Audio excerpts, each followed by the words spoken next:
Polyinsaturé. C'est la raison qu'on l'appelle l'anti-cholestérol naturel, la lécithine de soja.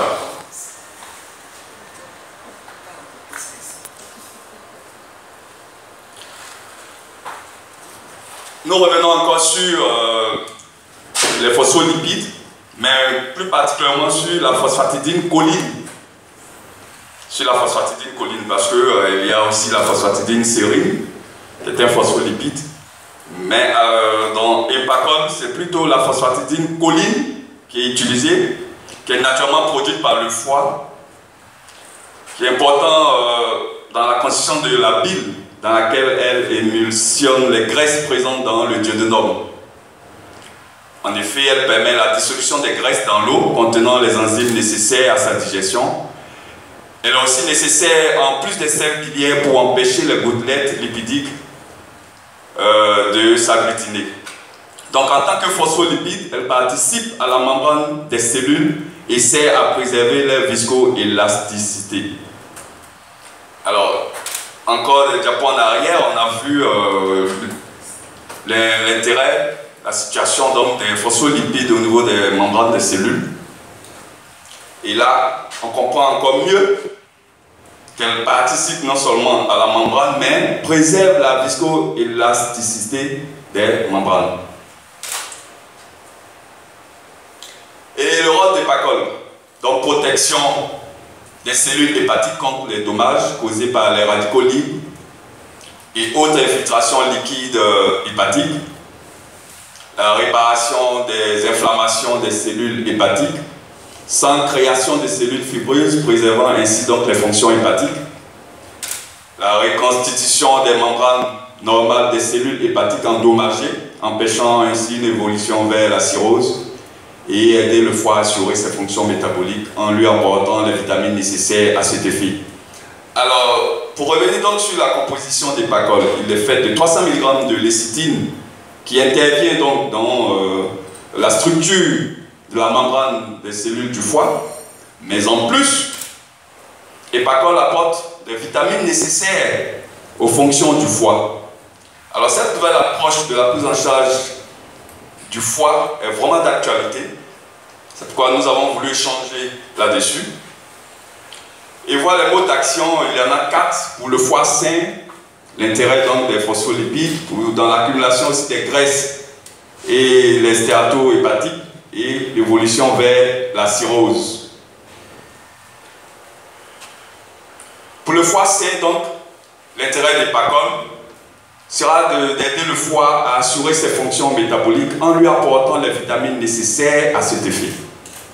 Donc, un foie sain, un malade, je veux dire une personne non malade peut utiliser Epacol pour donc aider ce foie-là à assurer ses fonctions.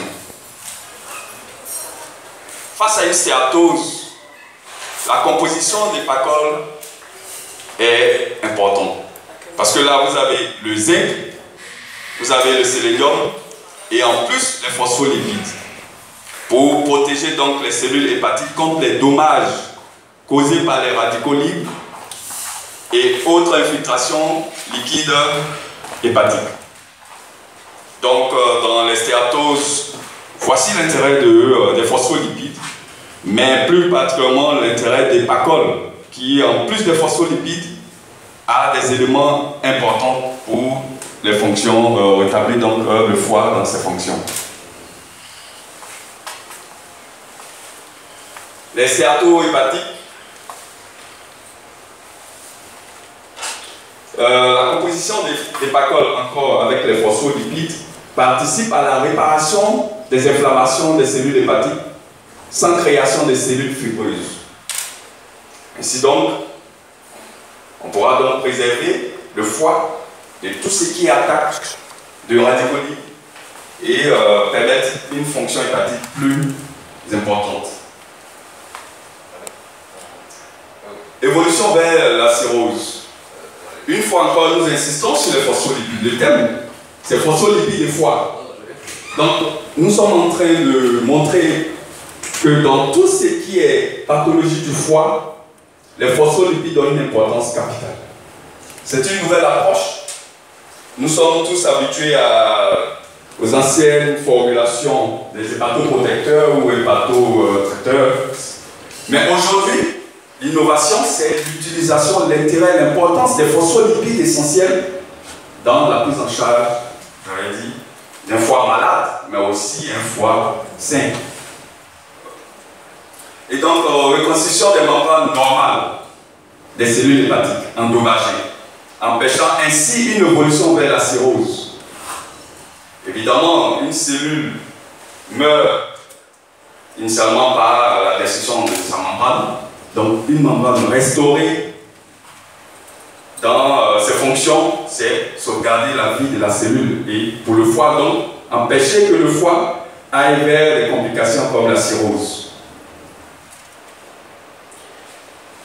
Alors, tout cela, c'était pour vous parler de Hépacol.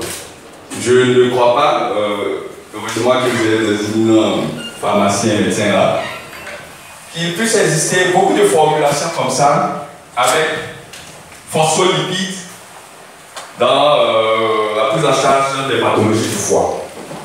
Ce sera un cas d'échange entre nous pour que nous puissions mieux comprendre cette innovation thérapeutique en ce qui concerne donc les dommages au niveau du foie.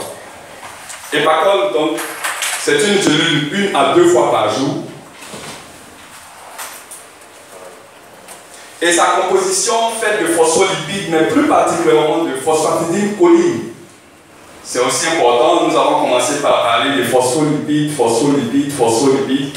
D'accord, mais avec Hépacol, c'est plutôt la phosphatidylcholine qui a été choisie au détriment des autres phospholipides que vous connaissez très bien. Mais pourquoi donc la phosphatidylcholine? Parce que simplement, peu importe l'origine des pathologies, la phosphatidylcholine est une réponse à capter. L'action régulatrice de la phosphatidylcholine et son absence d'effets secondaires fait d'elle le premier choix dans le traitement des problèmes du foie. Alors, pas d'effets secondaires réduits considérablement. La phosphatidylcholine est un constituant essentiel des membranes des cellules du foie. Elle les renforce pour mieux faire face aux agressions. Elle renforce leur rôle de filtre et permet de réduire l'inflammation et capter les radicaux libres. Donc, grâce à ces multiples actions, les cellules du foie meurent moins et cela se voit dans une prise de sang, à la baisse des enzymes AST, ALT et gamma-GT, et ce, quelle que soit l'origine.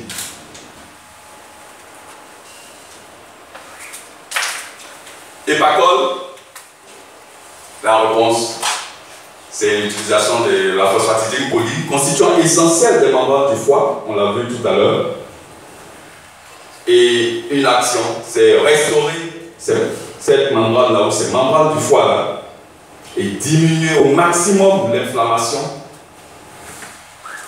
Et on l'observe bien avec des résultats en ce qui concerne donc la réduction, la diminution des transaminases et la diminution des gamma-GT.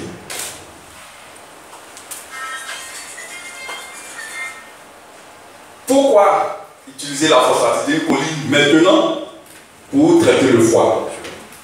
Pourquoi? Parce que l'action de la phosphatidylcholine est cliniquement démontrée et s'appuie sur une large expérience internationale qui fait l'objet de nombreuses études. Voici. Pourquoi maintenant utiliser la phosphatidylcholine, contrairement aux autres molécules que vous connaissez très bien? Pourquoi? Et donc, dans le cas des maladies du foie induites par l'alcool, la phosphatidylcholine a un rôle important à jouer.